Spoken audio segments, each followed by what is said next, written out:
Isa pa sa mga proyektong hindi pa rin nasisimulan sa TV5 ay ang local adaptation ng The Good Doctor na pagbibidahan sana ni Inigo Pascual.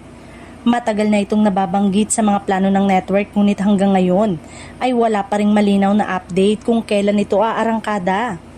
Ayon sa mga kumakalat na impormasyon, marami umanong issue sa script kaya pabago-bago ang schedule ng taping. Dahil dito, hindi umano tuluyang nakapag-umpisa ang production team at ilang beses na ring nausog ang target na petsa ng pagsisimula ng serye. Matatanda ang naturang proyekto ay maayos pa noong panahon ni Jane Basas sa pamunuan ng TV5. Sa ilalim ng kanyang liderato, ilang malalaking programa ang nabuo at naplano, kabilang na ang adaptation na ito ng hit medical drama.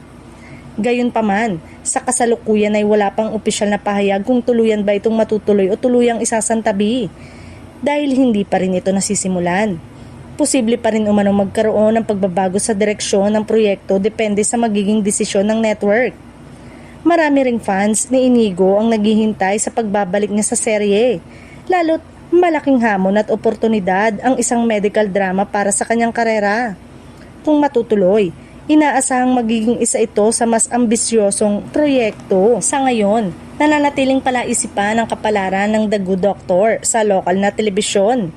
Habang walang kumpirmasyon mula sa network, patuloy ang espekulasyon kung matutuloy ba ito o tuluyan ng mapapabilang sa mga proyektong naudlot.